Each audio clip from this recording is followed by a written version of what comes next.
Hello guys, good afternoon. चलिए, home made production में जो फर्टिलाइजेशंस हो रही थी उसका कुछ पोर्शन मैंने छोड़ दिया था, छूट गया था, कुछ बचा था। तो यहाँ पे स्टार्ट करने वाले हैं कि मतलब एक दो स्टेप बचा हुआ फर्टिलाइजेशंस का। अपन बात करे थे सबसे पहले जो होती है कैपेसिटेशंस ऑफ स्पर्म। स्पर्म की कैपेसिटेशन कहने का मतलब है कि ये कहाँ पे होती है। सबसे पहले तो इसकी बात करेंगे कि किस जगह पे होती है।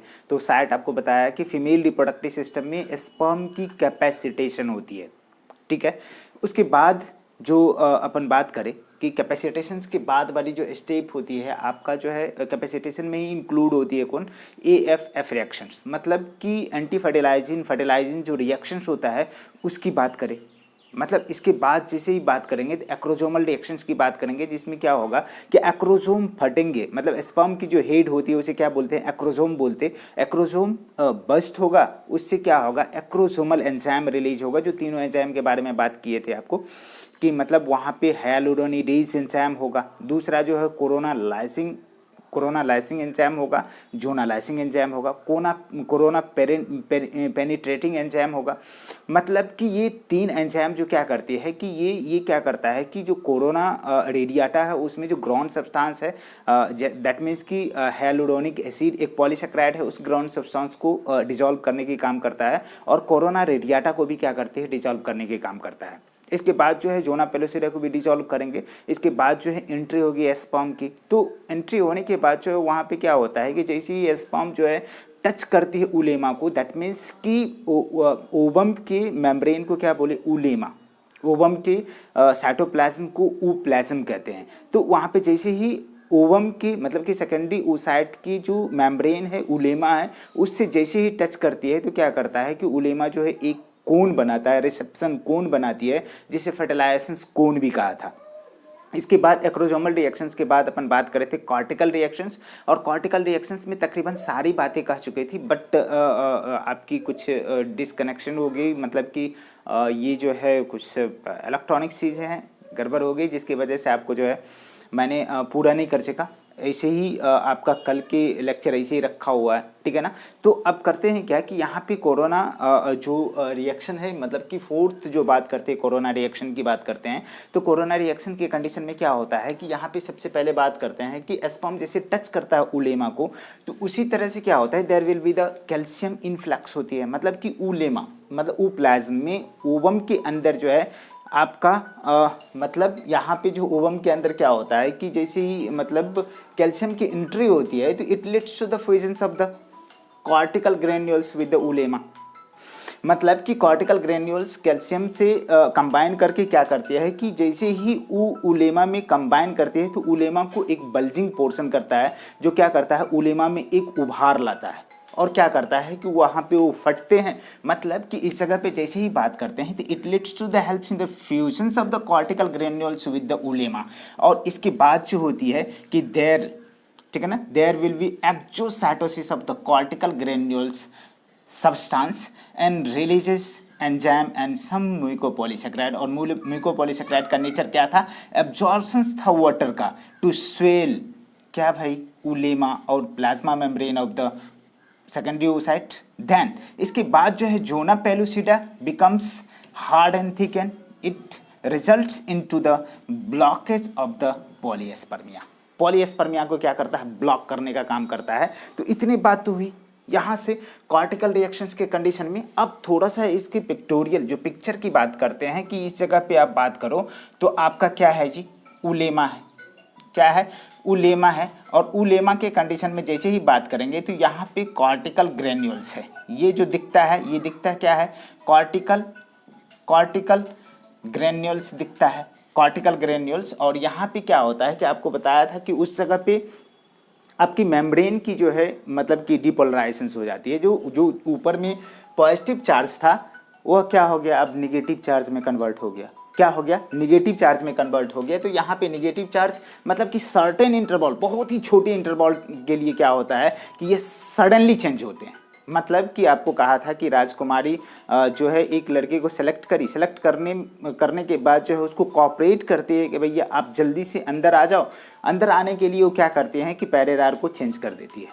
मतलब कि वहाँ पे जैसे ही चेंजिंग होता है तो उसका मतलब है कि जो नेक्स्ट स्पर्म उसके अंदर आने वाला है, जो डिपोलराइजेशन की वजह से वो अट्रैक्ट नहीं होंगे, मतलब कि उसके अंदर आने से रुकेंगे। तो कंडीशन क्या है कि यहाँ पे डिपोलराइजेशन हुई जिसकी वजह से पॉलीएस्पर्मिया ब्लॉक हुआ। दूसरी कंडीशन, पहली कंडीशन तो ये था कि भाई इसका जो है बहुत ही थिकेन हो गई उसकी दीवार, जिसकी वजह से क्या होगा, ज़्यादा मतलब कि एक से ज़्यादा स्पर्म की एंट्री नहीं होगी। अब कंडीशन क्या है कि यहाँ पे जैसे ही बात करते हैं कि इसकी बात करते हैं कि जब एक्सोसाइटोसिस होता है तो ये रिलीज होती है, मतलब कि वहाँ पे रिलीज होता है जो भी एंजाइम है पेरीवेटेलाइन स्पेस में, results into the zona reaction.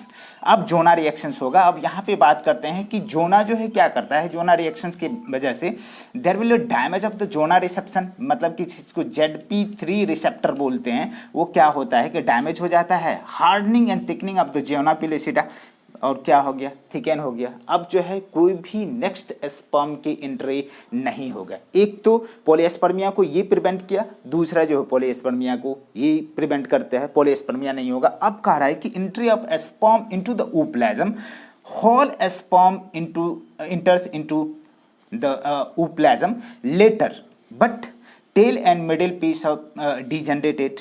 अब क्या होता है कि कंप्लीशंस होती है मियोसिस 2 का, किसका, सेकेंडरी oocyte के कंडीशन में, और ये कहाँ को ले जाते हैं, स्पर्म डिस्ट्रॉय द MPF। क्या होता है वहाँ पे जैसे ही एंट्री करा तो वो क्या करता है, मेटाफेजिक प्रमोटिंग फैक्टर को ऑफ कर देता है, डीजनरेट कर देता है, ठीक है ना, ऑफ कर दिया। लेकिन वहीं पे ऑनसेट करता है, स्टार्ट कर देता है APC को। APC बोले तो एनाफेज प्रमोटिंग कॉम्प्लेक्स है, उसको क्या करता है, ऑनसेट करता है, जो आगे की तरफ सेकेंडरी मतलब कि मियोसिस 2 को प्रमोट करने का और मियोसिस 2 कंप्लीट करने का ये जरिया है। अब कंडीशन क्या है कि जैसे ही अपन बात करेंगे तो यहाँ पे आपका ये दिख रहा है डिजेनरेटिंग स्पर्म्स दिख रहा है कि इसके टेल और मिडिल पीस तो खत्म हो जाते हैं, इससे न्यूक्लियस, स्पर्म की क्या है, ये न्यूक्लियस है, और ये क्या है जी, ओवम। अब जो है सेकेंडरी oocyte की क्या है, ये न्यूक्लियस है। आगे फर्दर रिएक्शन होगा। फर्दर रिएक्शन के कंडीशन क्या है कि यहाँ पे सेकेंडरी oocyte जो है कंप्लीट करती है अपना मियोसिस 2, क्या करती है, मियोसिस 2 को कंप्लीट करती है और रिलीज करती है क्या, दो चीज़ें। एक तो कंडीशन क्या है कि यहाँ पे रिलीज करने के लिए एक फंडा है कि ये सेकेंड पोलर बॉडी को रिलीज करेगी, और दूसरी कंडीशन है कि यहाँ पे ओवम रिलीज होगा। तो सेकेंड पोलर बॉडी क्या होता है कि कुछ टाइम के बाद जो है ये कहाँ चले जाते हैं, पेरीवेटेलाइन स्पेस में चले जाते हैं, और वहाँ पे क्या हो जाते हैं बाबू, डीजनरेट कर जाते हैं, ख़त्म हो जाते हैं। और यहाँ पे oocyte बोलो, मतलब कि ओवम बोलो या ootids बोलो, जिस जो क्या है जी, हैप्लोइड है, जो क्या है, हैप्लोइड है। यहाँ पे जैसे ही बात करेंगे ये एक्टिवेट हो जाती है, और एक्टिवेट होने की वजह से इसमें प्रोटीन सिंथेसिस जो है रैपिडली होना स्टार्ट हो जाता है। अब प्रोटीन सिंथेसिस जितना ही रैपिडली स्टार्ट हुआ तो भैया यहाँ पे माइटोकॉन्ड्रिया किसकी होती है कि मैक्सिमम नहीं, मेजोरिटी नहीं, टोटली जो है किसकी, माइटोकॉन्ड्रिया जो है यहाँ पे किसका होता है, तो ओवम की होती है। जो माइटोकॉन्ड्रिया क्या करता है वहाँ पे फास्ट जो ऑक्सीडेशन करना स्टार्ट करता है, माइटोकॉन्ड्रिया एक्टिवेट होती है, और माइटोकॉन्ड्रिया एक्टिवेट होने की वजह से ये कंजम्पशन ऑफ ऑक्सीजन को क्या करता है, ज़्यादा बढ़ा देता है, जिसकी वजह से क्या होता है कि इट लीड्स टू द, ठीक है ना। यहाँ पे आपको कंडीशन क्या है कि ये कंजम्पशन स्टार्ट करती है जो आगे की तरफ बढ़ते जाता है। ये दूसरी बात करें कि ये साइटोप्लाज्मिक इनहेरिटेंस जो माइटोकॉन्ड्रिया है, mitochondria is responsible for the cytoplasmic inheritance, और साइटोप्लाज्मिक इनहेरिटेंस के कंडीशन में बात करें तो वह जो है सिर्फ और सिर्फ, मतलब कि साइटोप्लाज्म, देखो स्पर्म की साइज़ क्या है, बहुत ही छोटा है, और ओवम की साइज़ क्या है, बहुत ही बड़ी है। तो कंटेंट्स जो साइटोप्लाज्म की किस में ज़्यादा होगा, ओवम में। स्पर्म छोटा सा टिन्ना सा है, उसमें साइटोप्लाज्म की क्वांटिटी कितना, नेग्लिजिबल। तो मोर एंड मोर साइटोप्लाज्म किसकी है, मदर की, मैटरनल साइटोप्लाज्म।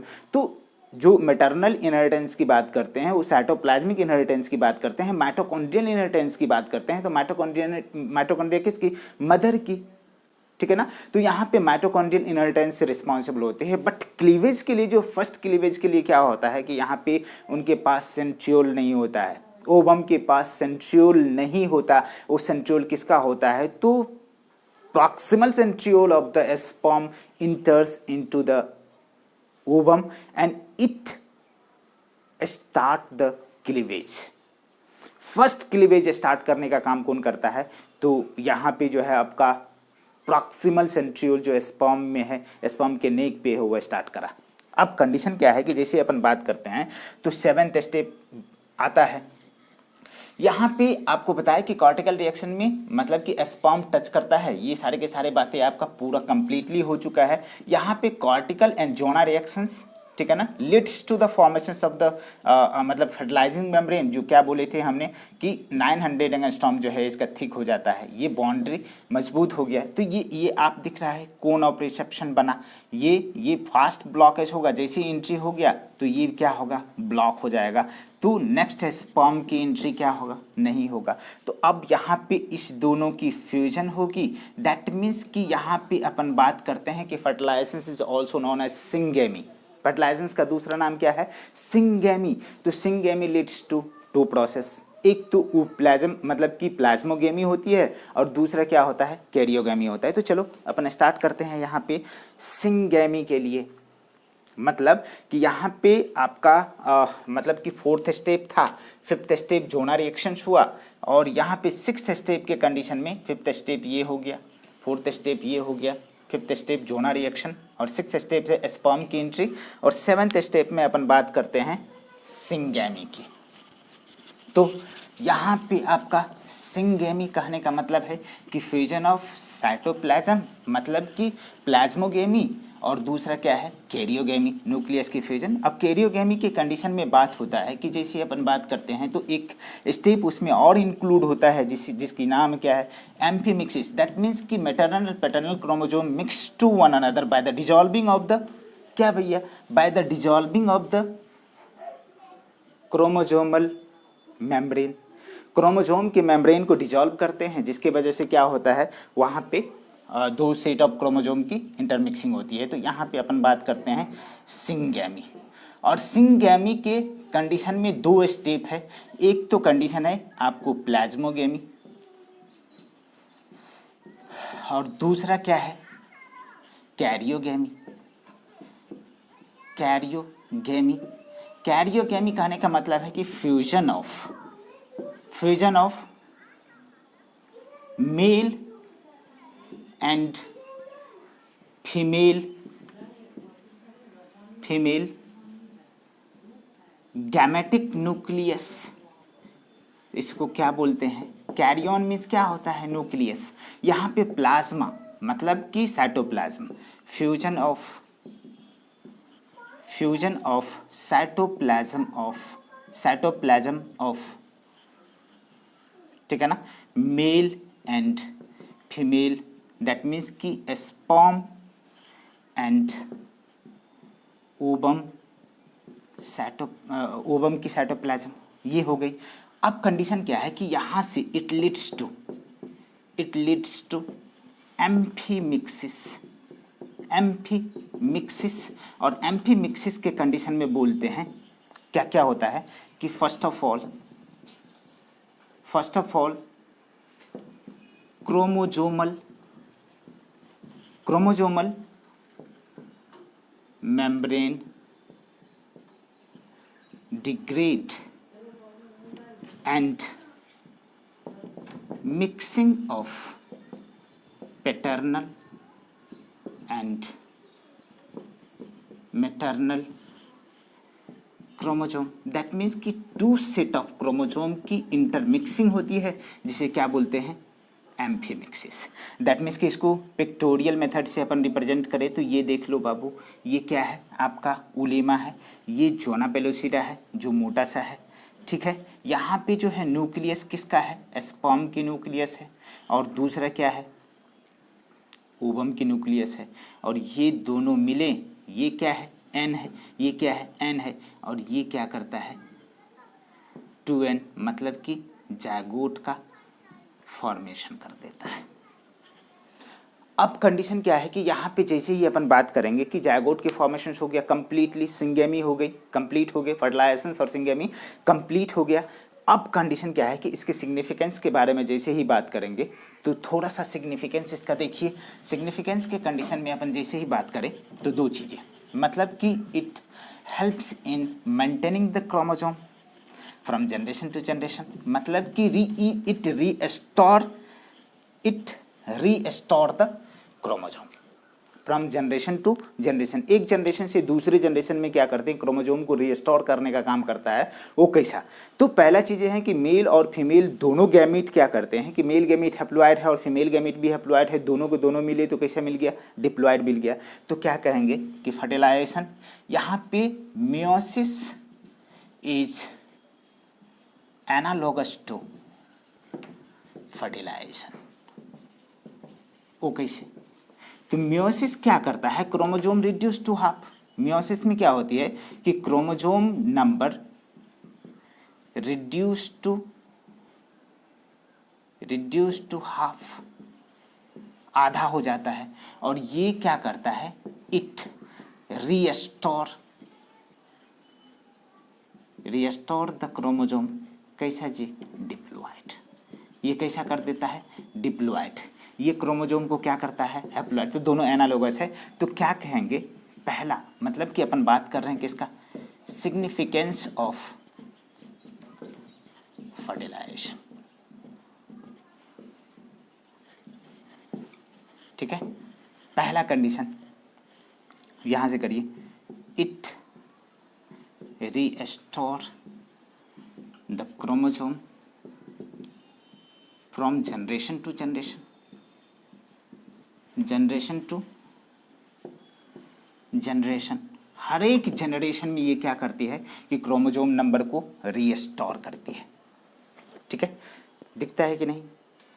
ठीक है, तो यहां पे तो हो गई। दूसरी बातें क्या करता है कि टू प्रिवेंट, इट प्रिवेंट, दूसरा नंबर इट प्रिवेंट पॉलीएस्पर्मिया। और तीसरी कंडीशन है कि इट डिटरमाइन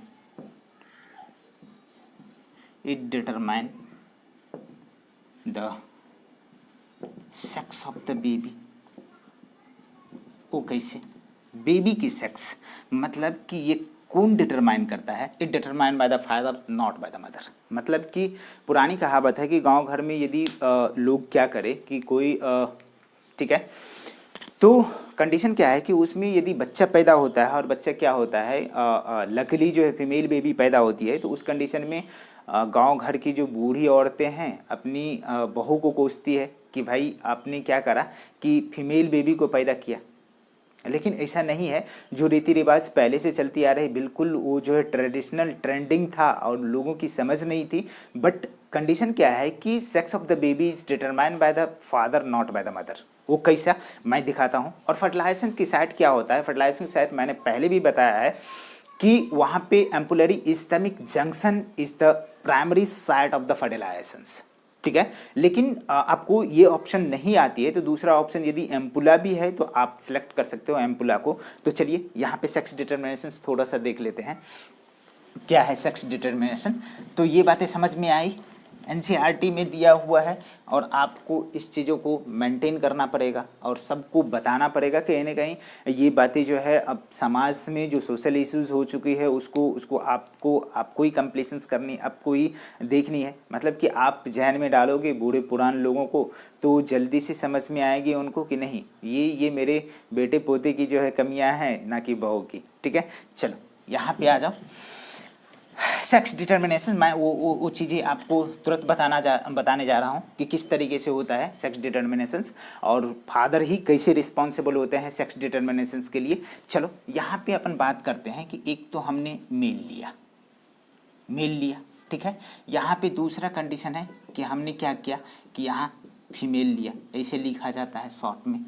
तो ये क्या है 2n और ये भी क्या है 2n। मान लो कि 46 क्रोमोजोम। तो ये क्या करता है, यहाँ पे रिडक्शन डिवीजन होता है।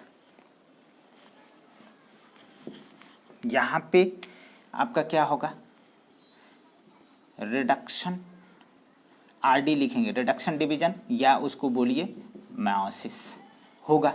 तो ये क्या करता है कि 4 जो है 4 हैप्लोइड डॉटर सेल बनाते, दैट मीन्स कि किसको बनाते, स्पर्म को बनाते। तो इसमें कितना n बराबर कितना 23। लेकिन कंडीशन क्या है कि ये जो क्रोमोजोम होती है, ये 46 में से 44 तो आपका ऑटोजोम होता है और 2 जो है सेक्स क्रोमोजोम होता है। तो मेल में XY सेक्स क्रोमोजोम है। यहाँ पे कंडीशन क्या है कि 44 तो ऑटोजोम होगा और प्लस जो है 2 सेक्स क्रोमोजोम होगा, तो यहाँ पे दोनों XX ही होगा। यहाँ जो हैप्लॉइड गैमीट जो बना, ये गैमीट किस तरीके से बनता है, यहाँ पे 2 सेट बनेंगे।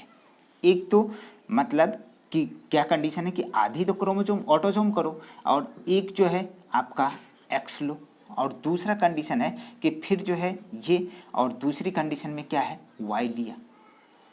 ठीक है। और यहाँ पे जो रिडक्शन डिवीजन होता है, यहाँ पे जो रिडक्शन डिवीजन हो रही है, ये भी क्या कर रही है कि मतलब कि डॉटर सेल बनाएंगी, बट सबके कंडीशन में क्या होगा, हैप्लॉइड होगा।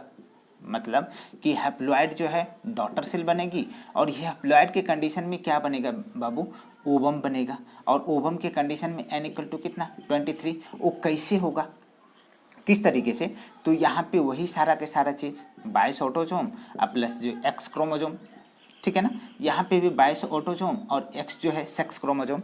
अब ये दोनों जो है, अब क्या करता है कि हम लोग किसकी बात कर रहे हैं, सेक्स डिटर्मिनेशन का, सेक्स डिटरमिनेशन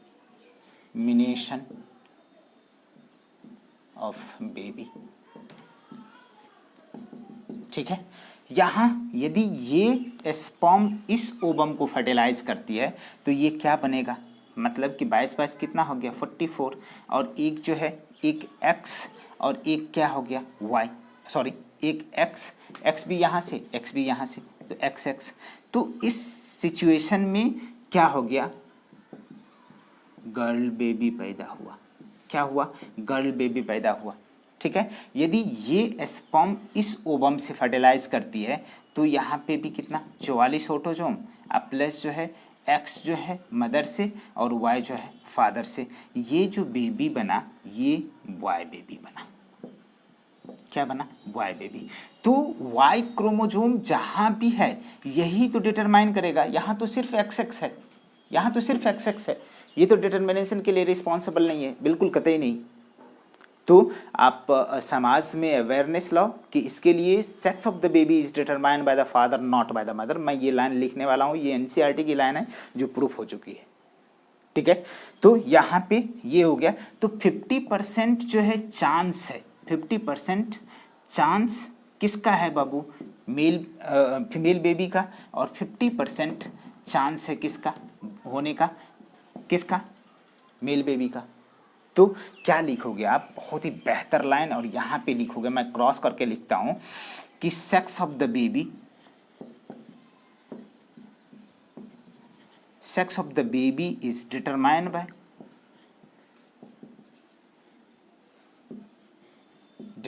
बाय बड़ा कैपिटल में लिखता हूँ, फादर नॉट बाय मदर। इसका मतलब हो गया कि बेबी का, बच्चे का सेक्स को डिटरमाइन करने के लिए फादर रिस्पॉन्सिबल होता है, ना कि मदर। तो अब से बूढ़ी अम्मा सब के सब जो है, आप लोग कभी भी ब्लेम नहीं करोगे कि आपकी बहू की गलती की वजह से जो है आपके घर में बच्ची पैदा हुआ है। चलो देखो, एक्चुअली है क्या कि समाज में बच्चे और बच्चियाँ, मतलब boys and girls both having equal weightage.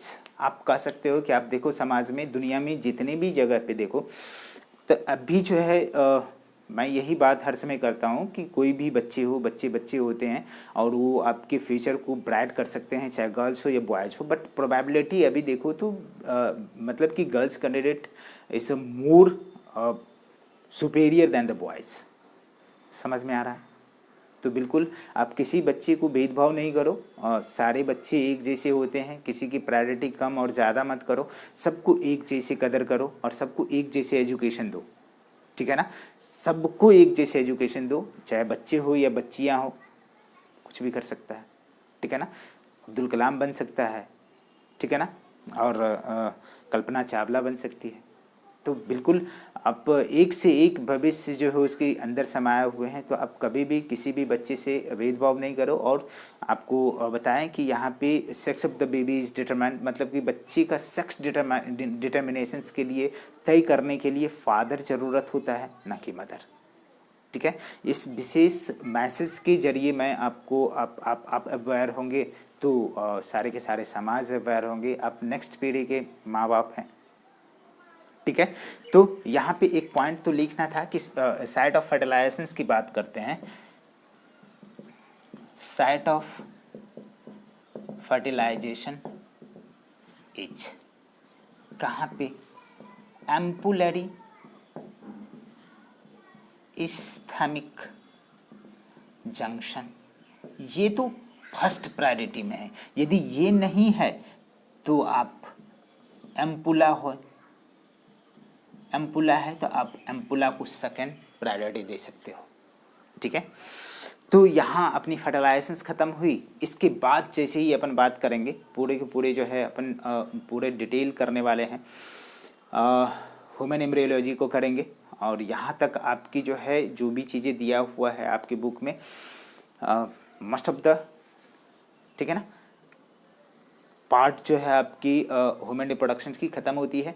यहाँ पे जैसे ही जायगोट बनी तो जायगोट से मोरोला, ब्लास्टुला, ठीक है ना, मोरोला स्टेज 8 to 16 सेल स्टेज में है।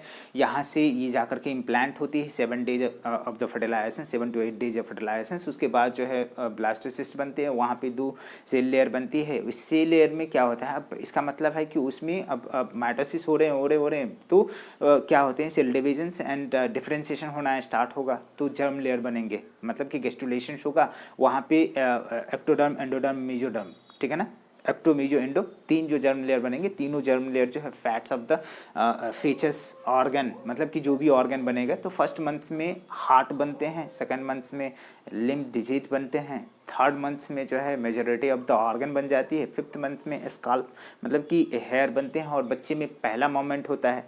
ठीक है ना, 6 मंथ्स में आई लेसेस वगैरह जो है बॉडी हेयर से पूरे डेवलप हो जाते हैं। 7 मंथ्स में कंप्लीट बच्चे की डेवलपमेंट हो ही जाती है कम्प्लीटली। तो अब इसके बाद जो है कंडीशन है कि 9th मंथ्स में क्या होती है, पार्चुरेशन ऑफ द बेबी, मतलब कि पार्चुरेशन होता है, मतलब delivery of the baby is known as के पार्चुरेशन। ठीक है, तो यहाँ पे बच्चे की जन्म हुई, बच्चे के जन्म होने के बाद जो है आप क्या करेंगे, ब्रेस्ट फीडिंग कराएंगे मदर, मतलब कि बच्चे को दूध पिलाएंगे। जो पहला दूध होता है उसको कोलेस्ट्रॉम बोलते हैं।